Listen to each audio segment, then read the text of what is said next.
আমি যখন সিলেটে কাজ করি আমাকে কিডন্যাপ করার জন্য প্ল্যান হইয়া এটা প্রায় এক্সিকিউশন হয়ে গেছিল। রাস্তায় ছেলে পেলে নেমে গেল, তখন এমন এক বিপদের মধ্যে আমি পড়তে গেছি। তখন আমি ওদের পক্ষে একটা গান করছি ৭৫,০০০ শেয়ার ১২ ঘন্টায়।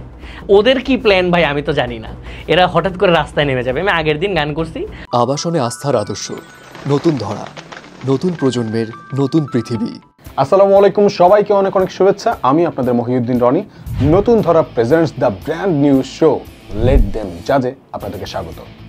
আজকে আমার সঙ্গে আছে আপনাদের প্রিয় মুখ তাশরিফ খান এবং তাশরিফ খান ভাই। আসসালামু আলাইকুম। ওয়ালাইকুম সালাম। রনি কি অবস্থা? আলহামদুলিল্লাহ।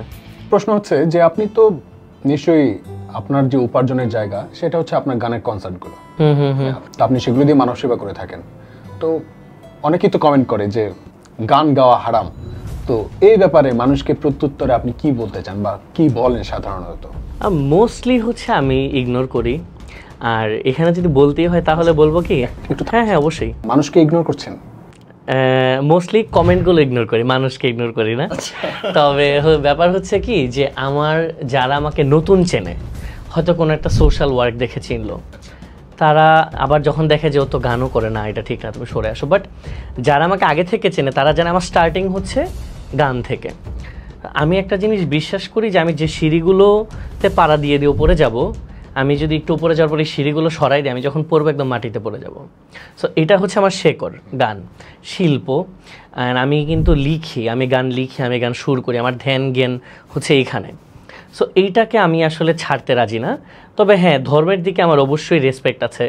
আমি এখন কিন্তু তার মানে এটা না যে একজন আমাকে আসলে খুব হার্ডলি ইনফ্লুয়েন্স করে সরাই ফেলতে পারবে, ব্যাপারটা এরকম না। আমি কিছু এথিক্সে বিশ্বাস করি, যেমন আমি চাই যে আমার মাধ্যমে কারোর কোনো ক্ষতি না হোক, উপকার করতে না পারলেও।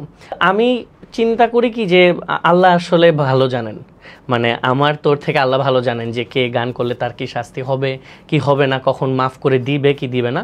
আমি আমার নীতিতে বিশ্বাস করে আমি কাজ করি। আমি ধর্মের প্রতি অবশ্যই শ্রদ্ধাশীল, তবে আমি চেষ্টা করি কি যে সব কিছুই মিলাই ঝিলে একসাথে করার জন্য। ওকে, স্রষ্টার সাথে বোঝাপড়া তাশরিফ ভাইয়ের, সেটা তার সাথে তিনি করে নিক। আমরা জানতে চাই যে এই যে তাশরিফ ভাই, আপনি যখন মানুষকে হেল্প করতে চান সোশ্যাল মিডিয়ার মাধ্যমে, দেখা যায় যে প্রায় আপনি লাইভে আসেন, লাইভে এসে টাকা উত্তোলন করেন। তো অনেক মানুষ কিন্তু বলে যে তাশরিফ খান এই যে টাকা উঠাইলো, এই টাকাটা সে মেরে দিয়েছে, সে মেরে খেয়েছে। তো অনেক রকম রিয়াক্ট পড়ে, হ্যাঁ, মানুষ অনেক রকম কমেন্ট করে। তো এই ব্যাপারটা আপনি কিভাবে ডিল করেন? এটা আসলে আমি ডিলই করি না। এটা আসলে আমি ডিলই করি না। এর কারণ হচ্ছে প্রথমত আমি রিয়াকশন কমেন্ট অনেক সময় পড়ি, এই সংখ্যাটা 1%-এর চাইতেও কম। মানে আমি যেটা দেখি 1%-এর চাইতেও কম। আপনি যে সকল সমাজকর্ম করে যাচ্ছেন, যে সকল কাজগুলো করছেন, তো এরকম কাজ করতে তো অনেক রিস্কি কাজ করেন আপনি, আমরা দেখি। তো অনেকেই ভাবে যে আপনার পিছনে হয়তো কোনো শক্তিশালী রাজনৈতিক ব্যাকআপ আছে, নয়তো এরকম কাজ আপনি কিভাবে করছেন? তো এই ব্যাপারে আপনার মন্তব্যটা জানতে চাচ্ছি। না, প্রথমত হচ্ছে যে মানে এখন পর্যন্ত এরকম না। এরকম হওয়াটা কিন্তু একটা ব্লেসিং কাইন্ড অফ। মানে বাংলাদেশটা যেরকম, আমি যখন সিলেটে কাজ করি আমাকে কিডন্যাপ করার জন্য প্ল্যান হইয়া এটা প্রায় এক্সিকিউশন হয়ে গেছিলো। মানে যেদিন ভোরে আমাকে গাড়ি দিয়ে তুলে নিয়ে যাওয়ার কথা, এই দিন মানে ভোর 6টায় আমাকে তুলে নিয়ে যাবে, রাত 2টার সময় ধরা খাইছে ছেলেটা। ও যদি রাত 2টায় ধরা না খায় তাহলে আমি কিডন্যাপ হয়ে যাই। মানে ব্যাপারটা হয়েছে কি, বাংলাদেশে আসলে অনেক রিস্কি। মানে তুই ধর, আমার কাছে একটা মনে হয় আর কি এরকম যে তুই ভালো মানুষ বা তুই সেলিব্রিটি, কিন্তু তুই গরিব সেলিব্রিটি, তোরা সবাই পছন্দ করবে। তুই বড়লোক সেলিব্রিটি, বিশ্বাস করতে কেউ পছন্দ করবে না। এইটাই বাংলাদেশ। এবং আমার রিস্কটা কোথায়? আমার কিন্তু আমি যে শক্তিটা পাই কি, ট্রাস্ট। মানুষ আমাকে ট্রাস্ট করে। কেন করে? অবশ্যই আমি কারণ আছে, এটা আমি ট্রাস্ট অর্জন করছি। মানে হুট করে একজন বললে কেউ টাকা পাঠাবে না। তো এখন অনেকেই মনে করে কি আমার মনে হয় কিডন্যাপ করে নিয়ে গেলাম, আমার মনে হয় কোটি কোটি টাকা আছে। তো এখন আমার যদি বড় কোনো রাজনৈতিক বা কোনো রকম, মানে আমি এমন না যে আমি চাইতেছি, ব্যাপারটা এরকম না, বাট আসলে যদি থাকতো বা সবসময় যদি ছবি দেখতো অমুকের সাথে তো অমুকের সাথে ছবি দিতেছি, অনেকেই আমার পেছনে কোনো প্ল্যান করলে কিন্তু ভয় পাইতো। এখন যেটা আসলে নাই। ইভেন আমি এরকম অনেক গান করছি, আমি জানি না তুই জানিস কি না। একবার হচ্ছে ছাত্র আন্দোলন হইল, রাস্তায় ছেলে পেলে নেমে গেল, তখন এমন এক বিপদের মধ্যে আমি পড়তে গেছি। তখন আমি ওদের পক্ষে একটা গান করছি। এখন ওদের কি প্ল্যান ভাই আমি তো জানি না, এরা হঠাৎ করে রাস্তায় নেমে যাবে। আমি আগের দিন গান করছি, আমার তখন ফেসবুক পেজ নাই, মাত্র মনে হয় 1 লাখ ফলোয়ার হবে বা আইডি থেকে দিছি, অল্প শেয়ার হয়েছে, ধর 1000 শেয়ার হয়েছে। আরেক কোন ছাত্র আরেক বিশ্ববিদ্যালয়ের ওই গানটা আপলোড করছে, ওর এখান থেকে ৭৫,০০০ শেয়ার ১২ ঘন্টায়। আর ঠিক পরের দিন হচ্ছে ছেলেপেলে রাস্তায় নামছে। এখন আমার তো থ্রেড আসতেছে, মানে ব্যাপারটা হইলো কি যে আমার ইনফ্লুয়েন্সে হয়েছে, আমি তো ব্যাপারটা তো এরকম না, আমি তো এত বড় সেলিব্রিটিও না, বা আমি তো জানি না আমার কথা ১,০০০ শেয়ার এলে কয়টা মানুষ দেখবে।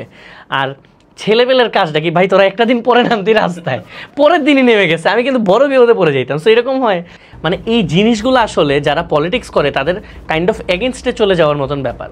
সো আসলে অনেকেই ভাবে, এক বেটা আমি দেখছিলাম ভিডিও বানাইছিল কি যে আমারে বলছিল আমি নাকি রয়ের এজেন্ট। আর কাহিনী ওর মজার ব্যাপার শুন, তখন আমি হচ্ছে ইন্ডিয়ার জন্য ভিসার অ্যাপ্লাই করে আমি ডেট পাই না।